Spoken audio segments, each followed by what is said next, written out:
Dobrodošli v naši družbi, spremljate oddajo Ambienti. Pomlad prinese prelepe barvne spremembe v naravi, ki glasno oznanjajo novo življenje. Zato ne čudi, če si kakšne nove barve zaželimo tudi znotraj naših bivališč. Novi odtenki sten ali predmetov okoli nas vedno prinesejo občutek spremembe in osvežitve. Ampak ni nujno, da je konec, ko smo enkrat konec.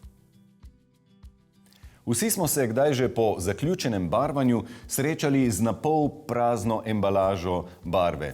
In kaj zdaj? Seveda, kar tako odliti je bog ne daj ne smemo. Ravno premalo je, da bi se lotil česa novega. Če pa jo nepravilno skladiščimo, bo njena življenjska doba zelo kratka. Da se ne bomo nafarbali, so tukaj odgovori strokovnjakinje. Cirila, pozdravljeni. Dober dan. Modrost pravi, bolje preprečiti kot lečiti in verjetno je tudi pri barvanju tako, da je dobro vnaprej res čim bolj natančno zračunati, koliko barve zares potrebujemo, da nam ne ostane. Zadeva se začne seveda že malo prej. Najprej treba vedeti, katero barvo bomo uporabili. To pa je odvisno od tega, kaj bomo barvali, ali gre za zid, les ali kovino. Odvisno od tega, kakšna je ta površina v smislu pripravljenosti, ali je uničena, je treba še kaj popraviti prej, kar pomeni, da se bomo morali morda odločiti še za sistem, ne samo za eno barvo, ampak morda še za temeljni premaz, impregnacijo, morda bomo morali očistiti rjo, morda bomo morali preprečiti plesen in podobno. Skratka, precej umetnosti je zadaj. Potem pridemo pa do računice, ko pa je treba zračunati, koliko površin bomo morali premazati. Tako, v bistvu kvadraturo izračunamo, morda upoštevamo, če imamo veliko zasteklenih površin ali pa veliko vrat, malo odštejemo to kvadraturo vrat in oken, načeloma do 3 kvadratnih metrov to ni potrebno. Potem pa imamo v pomoč tudi kalkulatorje na spletnih straneh proizvajalcev. Vneseš površino v kvadratnih metrih in ti za izbrano barvo seveda in ti sistem izračuna ponudi od toliko do toliko litrov. Če seveda kalkulatorja ne najdete ali ga ni, pa je običajno na embalaži ali pa v tehnični informaciji tudi podatek, koliko kvadratnih metrov prebarvamo z 1 litrom barve pri običajno 2 nanosih. Pri nakupu barve pa je treba imeti v mislih tudi malo rezerve. Kadar so površine, ki jih nameravamo barvati, normalno vpojne, torej ne preveč hrapave, bomo z 1 litrom barve obdelali 5 kvadratnih metrov in pol. Za manjše kasnejše popravke pa temu dodajmo še 10% rezerve. In zdaj, če nam barva vseeno ostane, kaj potem z njo?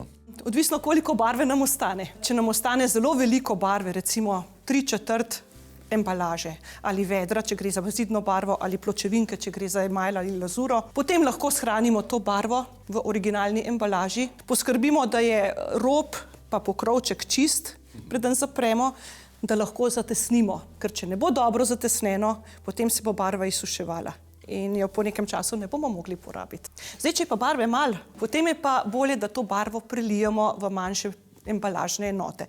Čist steklen kozarec za vlaganje s pokrovom, ki dobro zatesni, je popolnoma primeren za shranjevanje manjše količine barve, nalijemo čim bolj do vrha, da je čim manj zraka vmes med pokrovom pa barvo.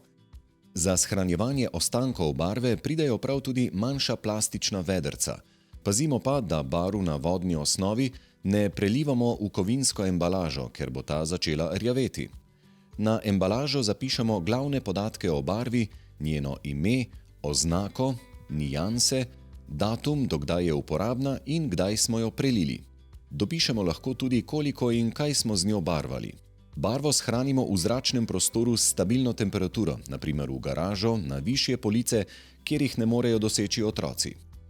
Kakšen rok trajanja sploh imajo barve? Niso tako zelo dolgo obstojne, ne? Ja, včasih si človek misli, da lahko zelo dolgo hrani barvo. Ampak jaz bi rekla tako, če barve ne mislimo kmalu uporabiti, je bolje, da jo komu doniramo ali pa jo nesemo na pooblaščeno zbirališče odpadnih barv ali pa počakamo na odvoz nevarnih odpadkov, pa jo takrat damo stran.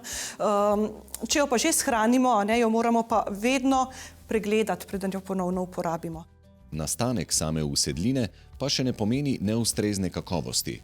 Takšno barvo samo dobro premešamo, jo v primeru zasušenih koščkov precedimo in nato uporabimo za kakšno naredi sam mojstrovino, za katero potrebujemo le nekaj domišljije in spretnosti. Pobarvamo lahko noge od stola ali mize, kakšno polico ali stranico omare, morda obešalnike za organizacijo garderobe.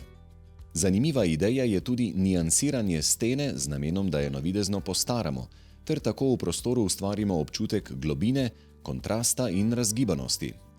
Ostanek zidne barve zmešamo s temnejšim odtenkom in nanesemo z gobico. Jaz bom malo tega zmešala z belo barvo, da bom naredila en tak svoj odtenk svetlo-sive barve in ga nato nanesla na steno. Ne boš, da se kar lotamo. Lonček, jaz sem pač zdaj trenutno tazga, lahko bi bil tudi jogurtov lonček. Bom zdaj v bistvu prelila malo bele barve. Kolikor se mi pač dozdeva, da jo bom uporabila. Uporabila bom kar ta dozator, ki ga ima verjetno vsak v kuhinji za peko peciva.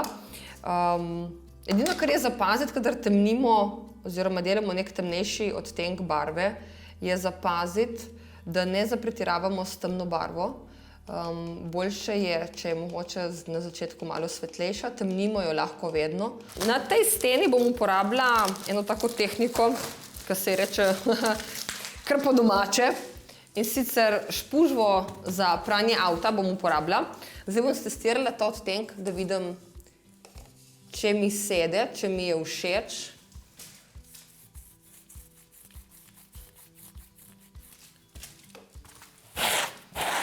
Ta se mi zdi malo presvetel, zato bom dodala lih še malo temnejše barve. Ne se bati poskusiti,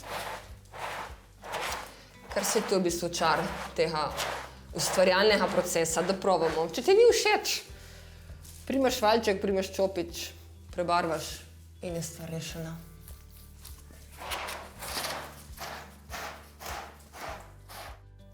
Še ena od možnosti za porabo ostankov barve je lahko polica za dekoracije, ki popestri prazno steno. Iz ostanka sem ustvarila še 2 kroga, zakaj 2? Zato, ker sem hotela v bistvu popestriti to polico. En cel sam bi mi bil mogoče malo preveč, hotela sem uporabljati 3 glavne komponente, se pravi, imamo 2 kroga in eno daljšo polico, ki sega izven krogov. Malo se prekrivajo, malo dekoracije in takoj dobimo en tak simpel projektič, ki ga lahko uporabljamo bilo kje, ali v spalnici, ali v kuhinji, dnevni sobi, hodnik, da popestrimo, da nimamo vednih tistih praznih sten, dodamo mogoče neko tako nežno dekoracijo, hkrati še ustvarjamo in se imamo fajn.